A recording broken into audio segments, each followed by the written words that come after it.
cerimônia, Tribunal Superior Eleitoral conclui lacração dos sistemas das urnas eletrônicas. A partir de agora, ninguém mais pode fazer qualquer alteração no programa e você vai ver também. Começa a valer hoje a redução da gasolina anunciada pela Petrobras de 25 centavos por litro para as distribuidoras. Concessionárias podem ser multadas se não reduzirem o ICMS sobre a conta de luz. Vice Cristina Kirchner sofre atentado e presidente da Argentina decreta feriado nacional. Depois de 9 anos fechado, a reinauguração oficial do Museu do Ipiranga está prevista para o dia 7 de setembro, em comemoração ao bicentenário da independência do Brasil. Mas a nossa equipe esteve lá e mostra as novidades em primeira mão. Essas e outras notícias você confere a partir de agora. Olá, boa tarde, seja muito bem-vindo a essa edição. Estamos ao vivo e agora 1h02 pelo horário de Brasília. Boa tarde, Dani. Boa tarde, Pati. E boa tarde a você que nos assiste. Vamos juntos conferir o que é notícia no Brasil e no mundo nesta sexta-feira. Em uma cerimônia realizada agora há pouco em Brasília, o TSE concluiu a lacração das urnas eletrônicas para as eleições de outubro. O evento foi comandado pelo presidente do Tribunal Superior Eleitoral, o ministro Alexandre de Moraes. Além dos nomes do primeiro escalão do Poder Judiciário, também estiveram presentes representantes das Polícias Federal, das Forças Armadas e da Ordem dos Advogados do Brasil. A Corte concluiu o procedimento de lacração dos sistemas que serão utilizados nas urnas eletrônicas das eleições deste ano. Os programas foram assinados digitalmente durante toda a semana por diversas entidades fiscalizadoras. Após a cerimônia, os sistemas foram digitalmente e fisicamente armazenados na sala-cofre do tribunal. A assinatura digital funciona como um contrato, em que várias partes assinam e que todas as partes concordam. A partir de agora, o TSE fica impedido de fazer qualquer alteração do sistema. Segundo o TSE, os processos garantem ao eleitor que o voto registrado na urna será computado de forma totalmente segura. Nós estamos há 30 dias das eleições. E a cerimônia de hoje, a cerimônia de lacração das urnas, mostra a transparência, a segurança, a seriedade e a confiança da Justiça Eleitoral nas eleições de 2022. A Justiça Eleitoral assegura a todos os brasileiros, a todas as brasileiras, a todas as eleitoras, todos os eleitores, a Justiça Eleitoral assegura total transparência nas eleições de 2022. E falta exatamente um mês para o primeiro turno das eleições, que acontece no dia 2 de outubro. Estão em disputa os cargos de presidente da República, governador, senador, deputado federal e deputado estadual. Conheça as regras para uma votação consciente. O plenário do Tribunal Superior Eleitoral já aprovou por unanimidade a mudança na resolução que inclui as proibições de porte de aparelhos celulares e armas dentro da cabine de votação.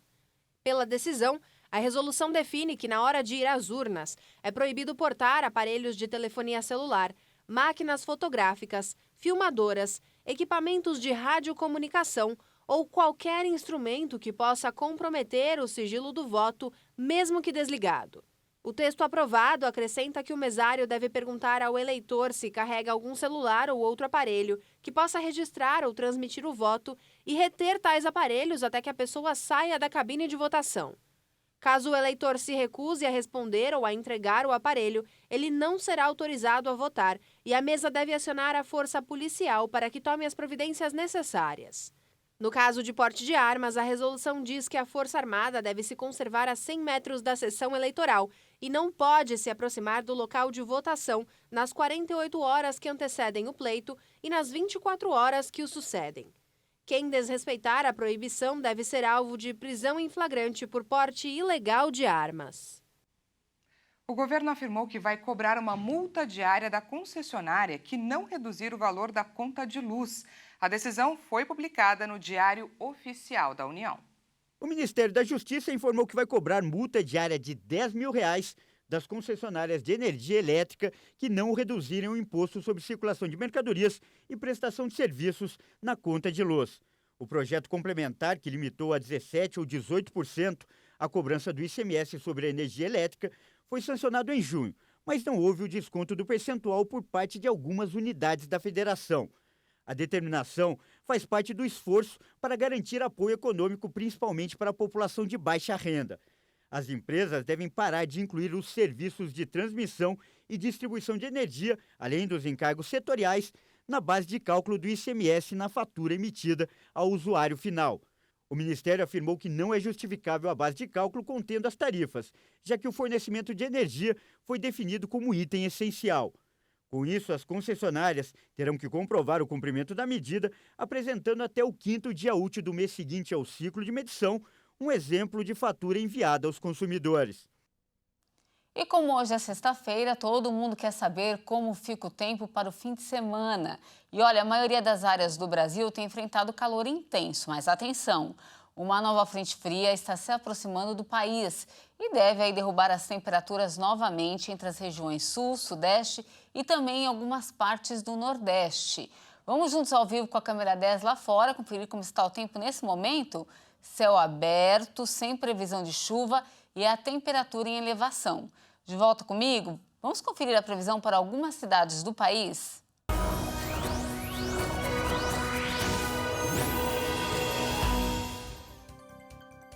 De olho aqui no nosso telão, a gente começa falando de Bom Jesus, no Rio Grande do Sul, que já amanheceu com chuva em várias áreas da cidade. Hoje a máxima por lá pode chegar aos 17 graus. No final de semana, a temperatura deve cair bastante, com possibilidade até de geada.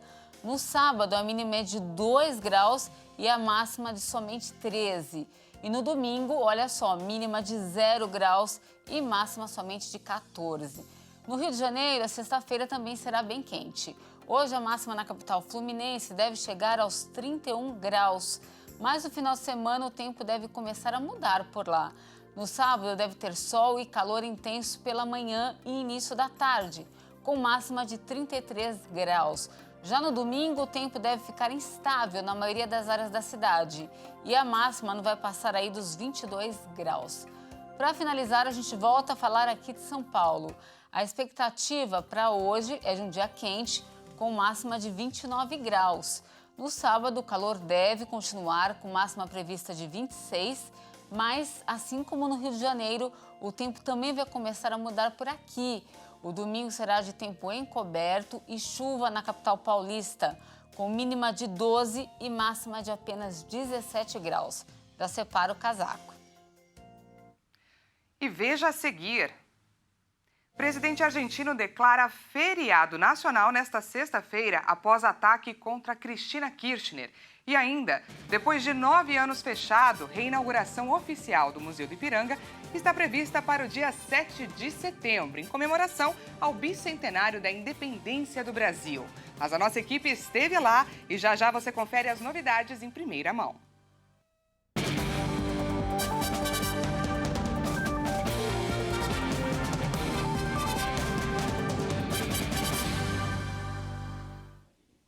Já estamos de volta ao vivo, agora 1h11 pelo horário de Brasília. O prazo para a autodeclaração de caminhoneiros, que é necessária para receber o benefício do governo, foi prorrogado. Por enquanto, cerca de 130 mil inscrições já foram registradas. O Ministério do Trabalho e Previdência prorrogou até o dia 12 de setembro o prazo para que transportadores autônomos de carga façam a autodeclaração do termo de registro. O documento é necessário para receber as parcelas do benefício caminhoneiro referentes a julho e agosto. Devem fazer a autodeclaração os profissionais com cadastro ativo no Registro Nacional de Transportadores Rodoviários de Cargas, da Agência Nacional de Transportes Terrestres. Mas os que fizeram registro de operação de transporte rodoviário de carga neste ano não terão direito. Todos os profissionais nessa situação estão com uma notificação nos sistemas do Ministério do Trabalho e Previdência.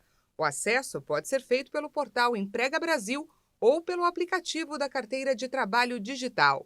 Na autodeclaração, o caminhoneiro autônomo deverá afirmar que atende aos requisitos legais exigidos para o recebimento do benefício e que está apto a realizar de forma regular o transporte rodoviário de carga. Também é necessário informar o Registro Nacional de Veículos Automotores dos veículos cadastrados. O valor referente às 2 primeiras parcelas deve ser pago com a terceira, referente a setembro, no dia 24 deste mês. E olha só uma curiosidade, Dani, a nota de R$200 completa 2 anos de circulação nessa sexta-feira. Pois é, Pati. E essa é uma nota, gente, que não é muito fácil encontrar por aí, a nota com o lobo-guará estampada, não é? Isso porque de cada 4 notas que foram produzidas, apenas uma está em circulação no mercado. Olha só que interessante, vamos conferir na reportagem. A cédula foi criada pelo Banco Central no primeiro ano da pandemia de Covid-19 para evitar um eventual desabastecimento de papel moeda entre a população. A estampa com o lobo-guará havia sido aprovada nos anos 2000 e estava guardada para ser usada caso surgisse a necessidade de criação de uma nova cédula. E esse momento chegou com o pagamento do auxílio emergencial de R$600 em 2020. Mas a nota chega aos 2 anos de circulação com ares de raridade. Só uma a cada 4 cédulas existentes nesse valor circulam atualmente no mercado. Especialistas apontam que o sumiço da nota de 200 acontece porque cada vez mais pessoas guardam grandes quantidades da cédula em casa. A prática, que é chamada de entesouramento, não é ilícita, mas pode facilitar crimes como evasão fiscal e lavagem de dinheiro.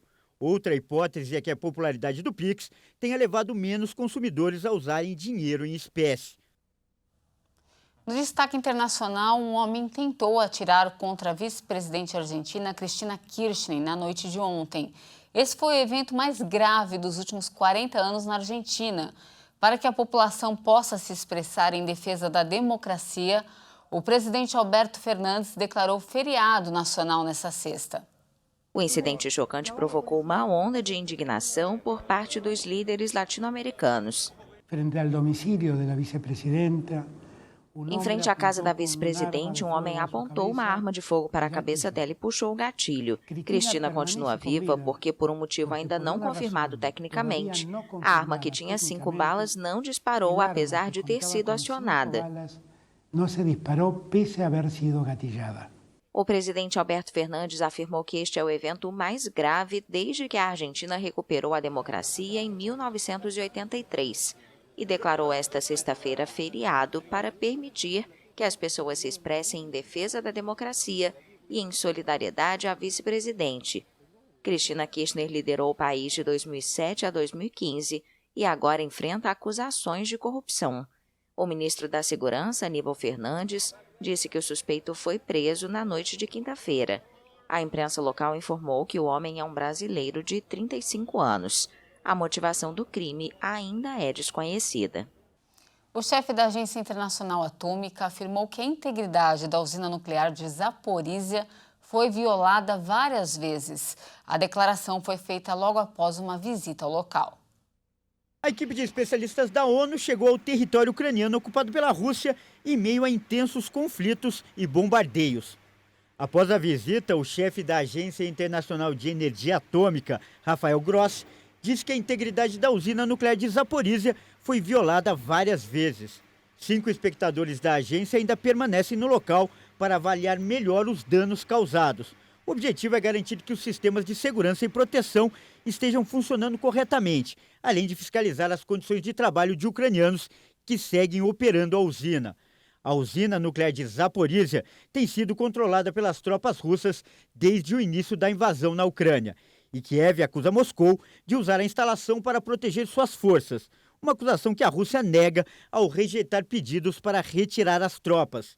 Os conflitos nos arredores da usina têm acendido um alerta internacional, já que o comprometimento do local pode provocar uma catástrofe nuclear.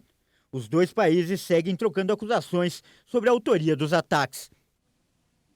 E agora a gente muda completamente de assunto, porque há poucos dias da reinauguração oficial do Museu do Ipiranga, como parte das comemorações do bicentenário da independência do Brasil, o local foi aberto à imprensa, não é, Paty? Isso mesmo, Dani. E o espaço agora tem o dobro de área construída e muitas novidades. Vamos acompanhar na reportagem de Maria Clara Leite. No Jardim Francês, o Show das Águas abre alas ao edifício que, não por acaso, leva o nome de monumento. Aqui se vê a nova ala do museu, que após 3 anos de reforma e restauração de peças, tem agora o dobro de área construída e passou a ser um dos mais modernos e completos museus da América Latina. Só a sala de exposições temporárias do novo pavilhão tem 900 metros quadrados.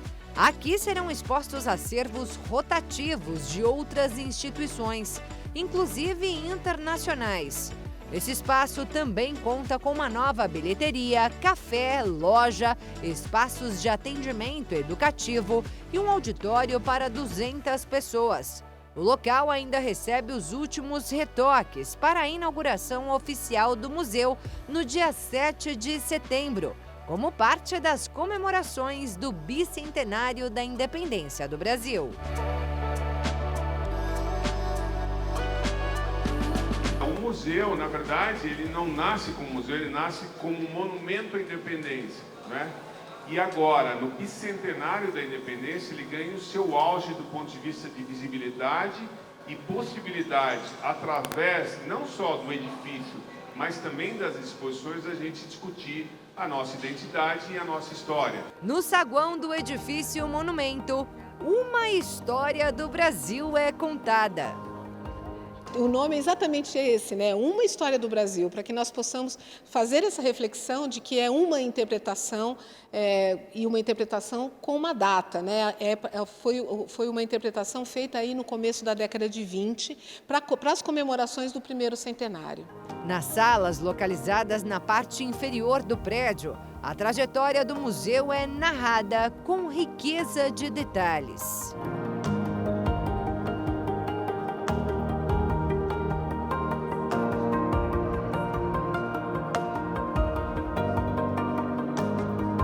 E aqui nós contamos um pouco a história do próprio edifício, como ele foi construído, qual é a história desse museu, que é centenário, um dos museus mais antigos do Brasil, e como as coleções foram sendo formadas, né? Mas o Museu do Ipiranga é muito mais do que um monumento arquitetônico à independência. Entre seu rico acervo, as peças discutem a trajetória da sociedade brasileira. Também tratam de temas como o mundo do trabalho, o espaço doméstico da casa brasileira, a própria história das pinturas que representam fatos históricos aqui, que tem uma curadoria específica. Ao todo, são 11 novas exposições, além da rotativa, que acontecerá na nova ala a partir de novembro. Toda a reforma do museu custou cerca de 211 milhões de reais. Aqui, história e cultura hoje se misturam a tecnologia e interatividade para atrair os mais diversos públicos, desde crianças, jovens, adultos e idosos, até pessoas com as mais diversas deficiências. Em praticamente todas as salas, há painéis interativos como este aqui que ajudam a contar a história do museu, com tradução em libras e braille. Além de peças como essas aqui, que, diferente de outros museus, são feitas justamente para serem tocadas.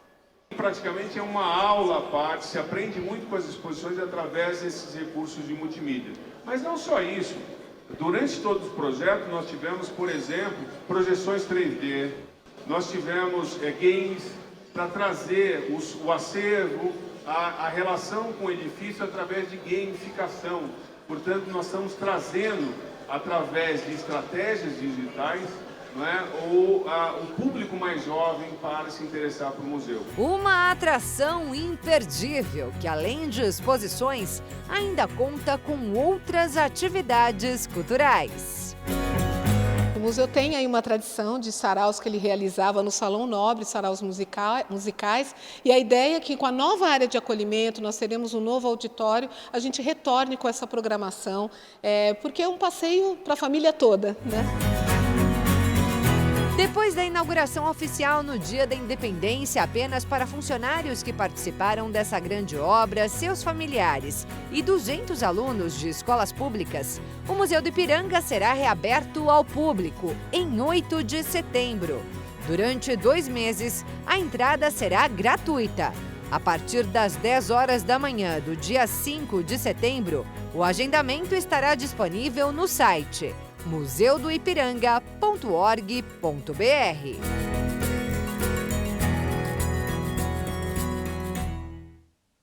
Ficou lindo, né, Dani? Muito bacana, muito mesmo. E essa edição fica por aqui. Muito obrigada pela sua companhia. Uma ótima tarde para você e até mais. Não se esqueça que daqui a pouco o Kleber Werneck chega com mais informações. Uma ótima tarde para você, um ótimo final de semana também.